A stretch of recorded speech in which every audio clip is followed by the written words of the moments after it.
नमस्कार, बहुत स्वागत है आपका सुबह की बड़ी खबरों के साथ। मैं हूं रीनू और सबसे पहले बात करेंगे उपचुनाव की तारीखों के ऐलान के बाद। कल भोपाल में बीजेपी की अहम और बड़ी बैठक हुई जिसमें उम्मीदवारों के नाम पर चर्चा की गई, जिसमें बीजेपी अध्यक्ष जेपी नड्डा भी वीडियो कॉन्फ्रेंस के जरिए शामिल हुए।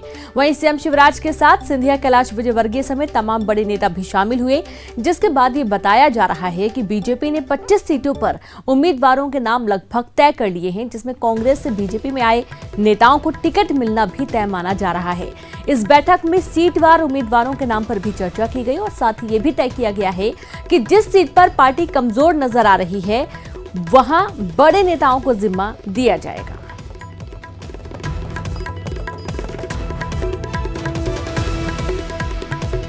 तो कल अहम बैठक हुई, प्रत्याशियों की भी घोषणा हो जाएगी और 2800 सीटें जीतने का संकल्प सभी का था और उसी तरफ आगे बढ़ने का तय हुआ है। सर, कुछ ऐसी बातें भी सामने आई जो समन्वय की बात हो या किस तरह की बात हो और आगे क्या रणनीति के साथ आगे बढ़ना है, कुछ इस तरह की बात हुई हो? नहीं, रणनीति आगे बढ़ने की ही बनी है। बिल्कुल पोलिंग पेज प्रभारी तक की बात हुई है, मंडलों के सम्मेलन की बात हुई है कि मंडलों के सम्मेलन आयोजित किए जाएंगे पूरे प्रदेश के अंदर 2 तारीख से 10 तारीख तक सभी मंडलों पर कार्यक्रम आयोजित किए। कांग्रेस अब पार्टी न रह के एक प्राइवेट लिमिटेड कंपनी हो गई है। इसके मध्य प्रदेश की सीईओ कमलनाथ जी हैं, वो कार्यकर्ताओं को अपमानित कर रहे हैं और धीरे धीरे कांग्रेस का कार्यकर्ता कांग्रेस पार्टी छोड़ करके राष्ट्र के विकास के लिए, आमजन के सम्मान के लिए और अपने सम्मान के लिए भारतीय जनता पार्टी की सदस्यता ले रहा है। आज उसी क्रम में मध्य प्रदेश कांग्रेस कमेटी के महामंत्री, जो जिलाध्यक्ष भी रहे, यूथ कांग्रेस के जिलाध्यक्ष भी रहे, मिला प्राधिकरण के उपाध्यक्ष रहे, चुनाव भी लड़ा और आज उन्होंने कांग्रेस पार्टी छोड़ दी और भारतीय जनता पार्टी का दामन मुख्यमंत्री के सानिध्य में संभाला। और ज्यादा जानकारी के साथ सहयोगी रंजना लाइव जुड़ गई हैं। रंजना, मंथन हो चुका है, कल देर समय तक बैठक चलती रही और आज कहा जा रहा है कि उम्मीदवारों के नामों का ऐलान भी हो जाएगा बीजेपी का। रंजना,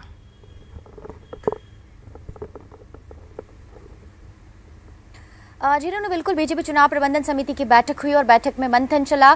जो तमाम नेता हैं वो भी इस बैठक में पहुंचे थे और तमाम पहलुओं पर चर्चा हुई, चाहे वो उम्मीदवारों की घोषणा को लेकर हो या फिर जो मध्य प्रदेश में अभी शिवराज सरकार है यानी भाजपा की सरकार है, तो इस सरकार की जो जीत है वो आगे भी उपचुनाव में कायम रहे। इन तमाम बातों को लेकर चर्चा हुई, रणनीति भी तैयार हुई। हालांकि जो मंत्री हैं भाजपा सरकार को, उनका यही कहना था कि रणनीति क्या तैयार करना और इसके लिए बार बार बैठकें क्या करनी है, क्योंकि पहले से ही ये तय है कि भारतीय जनता पार्टी की जीत पूरी तरह से तय है। लेकिन फिर भी बैठक में मुख्यमंत्री शिवराज सिंह चौहान ने ये तमाम सभी नेताओं से चर्चा की है कि जीत के लिए सभी को एक साथ जुटना होगा और जीत के लिए जो रणनीति है वो एक मतलब जो जिन जिन जिलों में उपचुनाव है वहां पर सभी को एक साथ जुटना होगा। यानी अब मुख्यमंत्री शिवराज सिंह चौहान का साफ तौर पर कहना है कि इसके लिए सभी को एक साथ एकजुट होना होगा और जीत के लिए पूरी तरह से कमर कसनी होगी, क्योंकि जिस तरह से कांग्रेस भी अभी मैदान में उतरी है और जो 28 सीटों पर चुनाव है, तो ऐसे में अब ये जो चुनाव है पूरी तरह से एक तरफा नहीं कहा जा सकता और इसके लिए दोनों ही पार्टियां जीत के लिए पूरी तरह से जोर आजमाइश भी करी। और ऐसे में अगर उम्मीदवारों की घोषणा की बात करी जाए तो कांग्रेस ने बाजी मार ली है, लेकिन भारतीय जनता पार्टी के उम्मीदवार भले ही पहले से तय माने जा रहे थे लेकिन अभी तक औपचारिक घोषणा नहीं हुई है। ऐसे में ये तय माना जा रहा है कि आज या कल या 2 दिन के भीतर भारतीय जनता पार्टी अपने उम्मीदवारों की घोषणा कर सकती है। लेकिन 3 सीटों पर जो पैंच फंसा हुआ है, यानी जो थोड़ा सा मंथन किया जा रहा है, चाहे वो जौरा सीट की बात करी जाए, ब्यावरा और आगर मालवा की बात करी जाए, तो इन 3 सीटों पर अभी फिलहाल मंथन हुआ है। इन तीनों सीटों पर जो नाम तय किए जाएंगे केंद्रीय नेतृत्व को भेजे जाएंगे और वहां से अनुमति मिलने के बाद, यही मुहर लगने के बाद ही 28 सीटों पर भारतीय जनता पार्टी जो उम्मीदवार है उनकी घोषणा करेगी। लेकिन इनकी घोषणा के साथ ही भारतीय जनता पार्टी का पूरा फोकस है कि जो ये जो ये सरकार अभी बनी हुई है, ये सरकार आगे भी कंटिन्यू रहे, यानी जीत पूरी तरह से भारतीय जनता पार्टी की हो, इस बात पर उनका पूरा फोकस है और इसी बात को लेकर मंथन हो रहा है, इसी बात को लेकर रणनीति तैयार हो रही है और कांग्रेस को शिकस्त देने की तैयारी पूरी तरह से कांग्रेस जो भारतीय जनता पार्टी वो कर रही है, तो वहीं कांग्रेस भी अपनी रणनीति तैयार करने में जुटी हुई है। और यही वजह है कि अब कल से भारतीय जनता पार्टी के जो 28 विधानसभा क्षेत्रों में जो मंडल स्तर के जो सम्मेलन है वो शुरू हो जाएंगे, जहां पर नेता भी पहुंचेंगे और मंडल स्तर पर रणनीति तैयार की जाएगी। रेनू, बहुत शुक्रिया आपका रंजना तमाम जानकारी के लिए। आगे भी आपसे जानकारी लेंगे, आप लगातार बने रहें। तो एक तरफ जहां बीजेपी की तैयारी जोरों शोरों से, तो वहीं भोपाल से खबर है जहां सरकारी कॉलेज में ऑनलाइन क्लासेस आज से शुरू होंगी। तो ऑनलाइन क्लासेस से जुड़ेंगे 7 लाख से ज्यादा छात्र। अक्टूबर तक हर विषय की 2 पेपर्स को कराना होगा पूरा। 2 पेपर की एक यूनिट का कोर्स कराना होगा पूरा। कॉलेज आने वाले प्रोफेसर लेंगे ऑनलाइन क्लासेस। कॉलेज ना आने वाले प्रोफेसर घर से कक्षाएं लेंगे। ऑनलाइन होगा समस्याओं का समाधान। क्लासेस के लिए छात्र छात्राओं के अलग अलग ग्रुप। उच्च शिक्षा विभाग करा रहा मॉनिटरिंग। निगरानी के लिए 7 OSD को सौंपी गई कमान। शुरुआती 7 दिनों के संचालन की रिपोर्ट तैयार होगी। उच्च शिक्षा विभाग के वरिष्ठ अधिकारियों को रिपोर्ट सौंपी जाएगी। तो ऑनलाइन क्लासेस आज से शुरू होने जा रही हैं। उच्च शिक्षा विभाग मॉनिटरिंग करा रहा है इसकी, और तकरीबन 7 लाख छात्र ऑनलाइन क्लासेस के माध्यम से अपनी पढ़ाई करेंगे। और रंजना जुड़ी हुई है लगातार। रंजना, सरकारी कॉलेज में ऑनलाइन क्लासेस की शुरुआत हो रही है आज से। किस तरीके की व्यवस्थाएं देखने को मिलेंगी और कितना कारगर ये कदम अभी फिलहाल लॉकडाउन के चलते साबित होगा?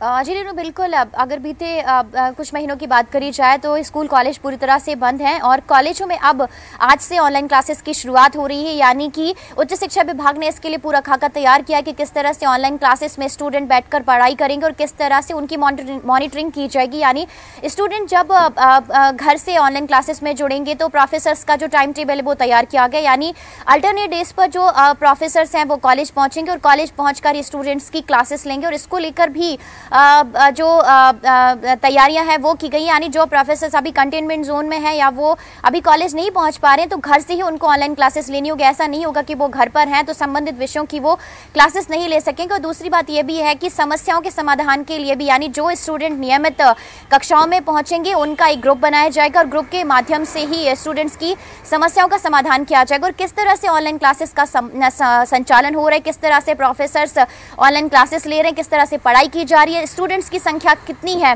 हर कॉलेज में किस स्तर पर स्टूडेंट ऑनलाइन क्लासेस अटेंड कर रहे हैं, स्टूडेंट्स की रुचि है भी या नहीं, और किस तरह से जो कंटेंट है वो प्रोफेसर्स छात्र छात्राओं को पढ़ा रहे हैं, इन तमाम बातों की मॉनिटरिंग की जा रही है। और मॉनिटरिंग की शुरुआत आज से ही होगी जब से ऑनलाइन क्लासेस लग रही हैं। जी, यानी उच्च शिक्षा विभाग के जो OSD स्तर के 7 अधिकारी, हर संभाग में एक अधिकारी को जो कमान सौंपी गई है और शुरुआती 7 दिनों की, यानी आज से लेकर 7 अक्टूबर तक जिस तरह से क्लासेस चलेंगी उनकी पूरी तरह से रिपोर्ट तैयार की जाएगी और उच्च शिक्षा विभाग के वरिष्ठ अधिकारियों को सौंपी जाएगी कि ऑनलाइन क्लासेस आखिर सफल रही हैं या फिर इनको अभी और दुरुस्त करने की जरूरत है। रीनू, बिल्कुल बिल्कुल रंजना, और आप लगातार बने रहें। बहुत शुक्रिया फिलहाल इस जानकारी के लिए। और इसी बीच एक और अहम खबर का हम रुख करेंगे जहां एक तरफ बीजेपी की कमर कसी हुई है। भोपाल में उपचुनाव को लेकर कांग्रेस भी अपना वचन पत्र तैयार कर ली है। विधानसभा वार तैयार हुआ वचन पत्र। स्थानीय मुद्दों को लेकर कांग्रेस का मिनी वचन पत्र। 28 सीटों पर मिनी वचन पत्र के सहारे उपचुनाव में उतरेगी कांग्रेस। 15 महीनों की सरकार के फैसलों का भी बखान होगा। 51 बिंदुओं को वचन पत्र में शामिल किया गया है। कर्ज माफी का मुद्दा भी वचन पत्र में शामिल होगा। तो जैसा कि कर्ज माफी को लेकर बहुत सारी चीजें सामने आ रही हैं अब, और इसके चलते कहीं ना कहीं बीजेपी कटघरे में भी खड़ा कर रही है कि फर्जी किया गया था। जो पेन ड्राइव कमलनाथ ने दिखाई थी वो भी फर्जी थी, उसमें कोई भी ऐसा डेटा नहीं था। और ज्यादा जानकारी के लिए संवाददाता अनुराग जुड़ गए हैं। अनुराग, वचन पत्र में 15 महीनों के कार्यकाल का बखान और जो वचन पत्र तैयार किया गया है इसमें क्या क्या वो बिंदु हैं जो जनता को मजबूर करेंगे कि उन्हें कांग्रेस को वोट देना चाहिए? बिल्कुल, देखिए, एक तो सबसे अहम बात है कि 2018 के विधानसभा के चुनाव में कांग्रेस पार्टी ने अपने घोषणा पत्र को वचन पत्र नाम दिया था और उसी वचन पत्र के सहारे कांग्रेस पार्टी सत्ता के करीब तक पहुंची थी। और अब यही कारण है कि उपचुनाव में भी कांग्रेस पार्टी मिनी वचन पत्र के सहारे चुनाव मैदान में उतरने की तैयारी में। सबसे अहम बात है कि कांग्रेस पार्टी ने अपने बीते 15 महीने की सरकार के कार्यकाल में जो बड़े फैसले लिए हैं उसको लेकर एक उपलब्धियों का पत्र तैयार किया है, उसको लेकर एक वचन गान भी कांग्रेस पार्टी की तरफ से तैयार किया गया है, जो कि विधानसभा वाली सीटों पर सुनाया जाएगा। लेकिन इसके अलावा हर एक विधानसभा सीट का अलग से मिनी वचन पत्र कांग्रेस पार्टी ने तैयार किया है और उसमें स्थानीय मुद्दों को शामिल किया गया है। शिक्षा हो, स्वास्थ्य हो, रोजगार, उद्योग से जुड़े हुए मामले हों, खेल कूद से जुड़े हुए मामले हों, उन सब को लेते हुए एक मिनी वचन पत्र विधानसभा स्तर पर तैयार किया गया है। यानी कि लोकल स्तर पर जो समस्याएं हैं उनको लेकर मिनी वचन पत्र तैयार कांग्रेस पार्टी ने तैयार किया और इस बात का दावा किया जा रहा है कि उस वचन को पूरा करने का काम कांग्रेस पार्टी सत्ता में आने पर करेगी। तो कुल मिलाकर हर एक विधानसभा सीट को लेकर कांग्रेस पार्टी ने मिनी वचन पत्र तैयार कर लिया है, जो स्थानीय स्तर पर बांटा जाएगा और लोगों को इस बात का भरोसा दिलाने की कोशिश की जाएगी कि उनके क्षेत्र के विकास का रोड मैप कांग्रेस पार्टी का क्या है। तो इसी को लेकर जो है वचन पत्र कांग्रेस पार्टी की तरफ से तैयार किया गया है, जो आने वाले दिनों में विधानसभा में घर घर जाकर बांटा जाएगा।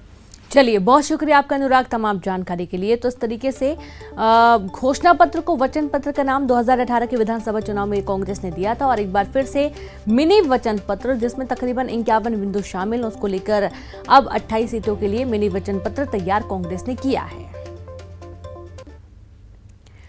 आज से देश भर में अनलॉक 5 की शुरुआत होने जा रही है। अनलॉक 5 में कई नियमों की बदलाव किए गए हैं। कई नियमों में जहां सिनेमा हॉल और मल्टीप्लेक्स खोलेंगे, गृह मंत्रालय ने जारी किया गाइडलाइन। सिनेमा हॉल खोलने के लिए गाइडलाइन जारी किया गया है। 15 अक्टूबर से खोलेंगे सिनेमा हॉल। 50% क्षमता के साथ खोलेंगे सिनेमा हॉल। तो आज से अनलॉक 5 की शुरुआत होने जा रही है। कई सारे नियम बदले गए हैं, कई सारे बदलाव आपको देखने को मिलेंगे। सिनेमा हॉल जो कि लंबे वक्त से बंद थे, जब से लॉकडाउन लगा हुआ है, उसके बाद अब अनलॉक 5 में इसे खोलने की शुरुआत हो रही है। मल्टीप्लेक्स भी खुलेंगे। गृह मंत्रालय ने गाइडलाइन जारी कर दिए हैं। सिनेमा हॉल खोलने के लिए गाइडलाइन जारी। 15 अक्टूबर से खुलेंगे सभी हॉल। 50% क्षमता के साथ सिनेमा हॉल खोले जाएंगे, यानी कि जो क्षमता है सिनेमा हॉल की, तो उसमें आधे लोगों को ही बैठने की अनुमति होगी और इसके तमाम जो गाइडलाइंस जारी की गई हैं उसके आधार पर भी आप सिनेमा हॉल या मल्टीप्लेक्स खोल सकते हैं। तो आज यानी कि 1 अक्टूबर से देश भर में कई नियमों में बदलाव होने जा रहे हैं। वाहन चलाने वालों और विदेश में पैसा भेजने वालों से लेकर गूगल पर मीटिंग करने वालों तक के लिए इन बदलावों को जानना जरूरी है। अब लाइसेंस, आरसी रखने का झंझट नहीं है। वाहन चलाते समय आप लाइसेंस और रजिस्ट्रेशन के दस्तावेज रखने की जरूरत नहीं पड़ेगी। इनकी सॉफ्ट कॉपी भी मान्य होगी। वहीं गाड़ी चलाते हुए मोबाइल इस्तेमाल कर सकेंगे। गाड़ी चलाते समय रूट नेविगेशन देखने के लिए मोबाइल फोन हाथ में रख सकते हैं। हालांकि मोबाइल से बात करने पर 5,000 रुपए तक का जुर्माना लग सकता है। साथ ही बाजार में बिकने वाली खुली मिठाई के डिब्बे पर लिखना होगा कि इसे कब तक इस्तेमाल किया जा सकता है। बदलावों में आगे है कि बीमा पॉलिसी लेने वाले ने लगातार 8 साल तक प्रीमियम चुकाई है तो कंपनियां उसका क्लेम रिजेक्ट नहीं कर पाएंगी। इनमें अब पहले से ज्यादा बीमारियां कवर होंगी। इसके साथ ही पैसा विदेश भेजने पर 5% टैक्स लगेगा। सरसों तेल में अब मिलावट नहीं हो सकेगी। FSSAI ने इसमें दूसरे तेल मिलाने पर रोक लगा दी है। रंगीन टीवी खरीदना भी अब महंगा हो गया है। केंद्र सरकार ने रंगीन टीवी की असेंबलिंग में इस्तेमाल होने वाले ओपन सेल कंपोनेंट के आयात पर 5% सीमा शुल्क बहाल कर दिया है। इसके साथ ही गूगल मीट पर फ्री मीटिंग 60 मिनट ही होगी। फ्री यूजर अधिकतम 60 मिनट मीटिंग कर पाएंगे। पेड यूजर्स इसकी लंबी मीटिंग कर पाएंगे। और चलिए, अनलॉक 5 को लेकर जो गाइडलाइंस जारी की गई हैं, रंजना के पास चलते हैं। रंजना, अनलॉक 5 की तमाम जो गाइडलाइंस है उसमें पिछली बार की तुलना में इस बार और क्या क्या अलग देखने को मिल रहा है?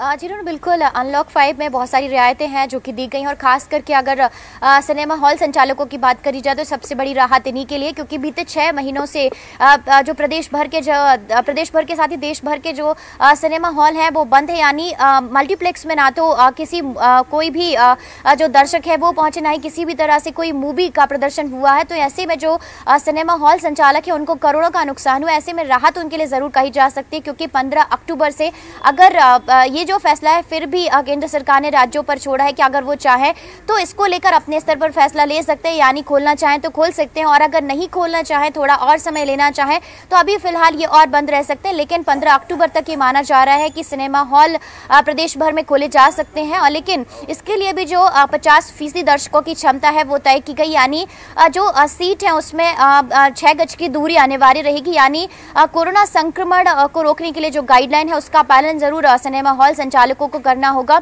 और इसी के साथ ही जो काफी महीनों से, पूरे 6 महीने की अगर बात करी जाए तो बीते 6 महीनों से जो कोचिंग है प्रदेश भर की वो बंद है, तो ऐसे में कोचिंग संचालकों को भी राहत मिल सकती है, क्योंकि 15 अक्टूबर से कोचिंग खोलने को लेकर भी राज्य सरकार फैसला ले सकती है। अगर राज्य सरकारों की अनुमति होगी तो उसके बाद कोचिंग में जो स्टूडेंट हैं अपने जो परीक्षाओं की तैयारी करने के लिए कोचिंग में पहुंच सकेंगे, और एक तरह से स्टूडेंट्स के लिए भी जो कॉम्पिटिशन एग्जाम्स की तैयारी कर रहे हैं उनके लिए भी कोचिंग खोलने से बहुत हद तक राहत मिल सकती है, क्योंकि ऑनलाइन क्लासेस में जो उनकी तैयारियां उस स्तर से नहीं हो रही थी जिस स्तर से वो कॉलेज कोचिंग में पहुंचकर कर सके। कि भाई एक और सबसे बड़ी व्यवस्था जो कि आज से लागू हो रही है, यानी मिठाइयों को लेकर भी नई गाइडलाइन आई है कि जो मिठाई जब दुकान संचालक बेचेंगे तो जो ट्रे है उस पर लिखना होगा कि आखिर इसकी गुणवत्ता कितने दिनों की है, यानी इसकी एक्सपायरी डेट क्या है। अगर गलत तरीके से एक्सपायरी डेट लिखी जाती है तो उसको लेकर भी जो मिठाई दुकान संचालक है उन पर कार्रवाई की जाएगी, और इसके जो सैंपल है वो लिए जाएंगे और उसके आधार पर ही इसकी गुणवत्ता की जांच की जाएगी। चलिए, बिल्कुल बिल्कुल रंजना, बहुत शुक्रिया आपका तमाम जानकारी के लिए। तो ये कुछ गाइडलाइंस है जो कि सभी को मानना बहुत जरूरी है, खासतौर पर जो छोटे व्यापारी हैं उनके लिए बहुत महत्वपूर्ण है। अगली खबर का हम रुख करेंगे, जहां सतना मामले में एसआईटी गठित की गई है। डीवाईजी ने गठित की एसआईटी, एसडीओपी पीएस परस्ते करेंगे नेतृत्व, 5 सदस्यीय टीम करेगी मामले की जांच। पुलिस हिरासत में युवक की मौत हुई थी, काफी हंगामा हुआ था, परिजनों ने काफी हंगामा किया था, काफी इसमें झड़प भी हो गई थी पुलिस के साथ, और उसके बाद अब इस पूरे मामले में आईजी ने एसआईटी गठित की है जो कि इस पूरे मामले की जांच करेगी।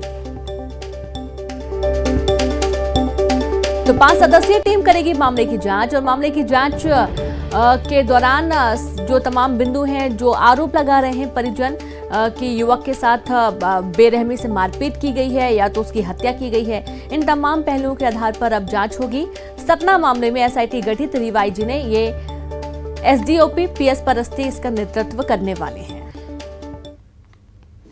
आज मुख्यमंत्री भूपेश बघेल लेंगे बैठक, विधायकों की सीएम लेंगे बैठक, और ये बैठक काफी महत्वपूर्ण होगी। शाम 5 बजे होने वाली बैठक में वर्चुअल बैठक के जरिए मंथन किया जाएगा। कृषि विधेयक के आंदोलन पर भी मंथन होगा।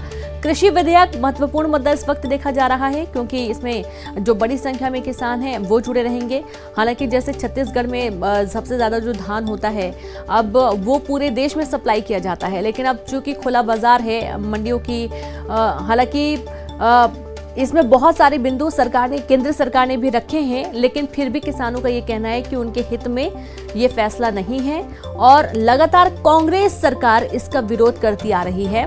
सीएम भूपेश बघेल का ये कहना है कि कृषि के जितने भी कायदे कानून होते हैं वो प्रदेश सरकार को ही लेना होगा, क्योंकि उनकी क्षेत्र में किस तरीके की मिट्टी है, किस तरीके की फसल है, उनको ज्यादा मालूम होगा। ब्रेक के बाद एक बार फिर से आप सभी का स्वागत है खबर महासमुंद से, जहां पुलिस पार्टी पर पथराव किया गया। आक्रोशित ग्रामीणों ने जमकर पथराव किया। पुलिस के 3 गाड़ियों को ग्रामीणों ने तोड़ दिया। 112 पेट्रोलिंग वाहन और टीआई कोमा खान के वाहन को ग्रामीणों ने निशाना बनाया। कोमा खान के नर्रा में अवैध शराब बिक्री पर विवाद हुआ था। 2 पक्षों में विवाद हुआ, जिसके बाद सूचना पर पुलिस पहुंची थी। अवैध शराब बेचने वालों को गिरफ्तार नहीं करने को लेकर ग्रामीणों का गुस्सा फूट पड़ा। पुलिस पार्टी पर हमले के बाद दूसरे थानों से पुलिस बुलाई गई। एएसपी सहित आला अधिकारी भी मौके के लिए रवाना हुए। गांव में भारी पुलिस बल तैनात करना पड़ा। तनावपूर्ण माहौल कोमाखान थाना क्षेत्र के नर्रा गांव की यह पूरी घटना है, और ग्रामीणों का आक्रोश इसलिए फूटा क्योंकि अवैध शराब बेचने वालों को पुलिस ने गिरफ्तार नहीं किया, उनके ऊपर कोई कार्रवाई नहीं की, और इसके बाद जबरदस्त हंगामा देखने को मिला। हालांकि बाद में पुलिस काफी सख्ती दिखानी पड़ी, पुलिस को नुकसान काफी हुआ है। तो जो अवैध शराब बेचने वाले थे उनको तो पकड़ा ही गया, साथ ही ग्रामीणों को भी पहचान करके उनके ऊपर भी कार्रवाई करने की बात पुलिस कर रही है। खरगोन में नाबालिग से गैंगरेप हुआ। 3 आरोपियों ने हैवानियत की और पानी मांगने के बहाने इस घिनौनी वारदात को अंजाम दिया गया। तीनों आरोपी फरार हैं। पुलिस मामले की जांच में जुटी है। तो पानी मांगने के बहाने 3 आरोपी पहुंचे और इस भयावह घटना को अंजाम दिया गया।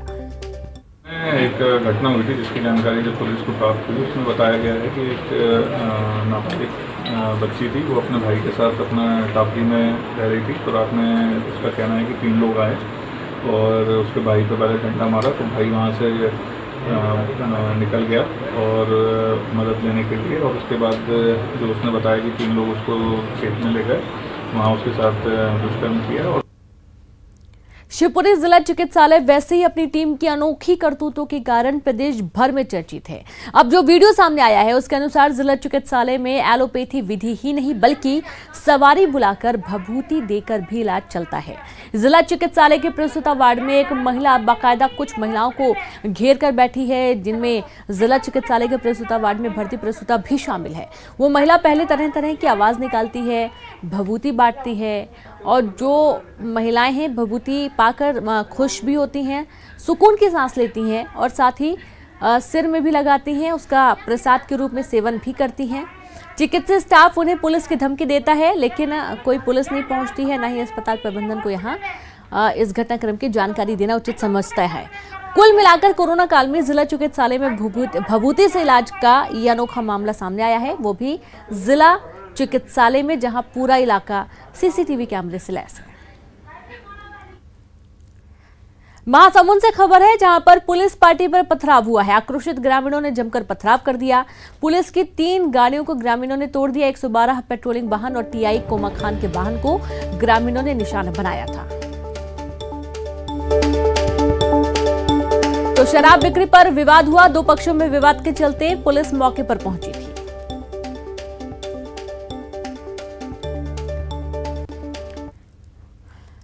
विश्व प्रसिद्ध पन्ना टाइगर रिजर्व आज से पर्यटकों के लिए खोल दिया गया है और आज पर्यटन वर्ष का पहला दिन है और आज के दिन से पन्ना टाइगर रिजर्व ने अपने गेट खोलकर पर्यटकों का स्वागत किया। कोरोना प्रोटोकॉल का पालन करते हुए खोले गए टाइगर रिजर्व पर्यटकों के आने से गुलजार हो गया है और पन्ना टाइगर रिजर्व के खोलने से सैलानियों में भी जबरदस्त उत्साह देखने को मिल रहा है।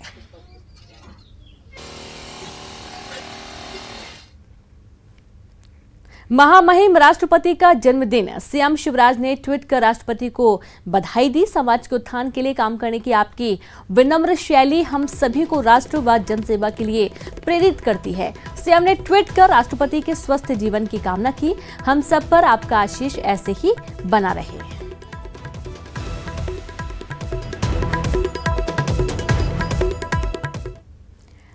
तो वहीं अमिताभ बच्चन ने 77 की उम्र में एक नेक पहल करते हुए अंगदान करने का संकल्प लिया और इस बात की जानकारी उन्होंने मंगलवार देर रात ट्वीट कर दी। उन्होंने एक फोटो भी शेयर किया।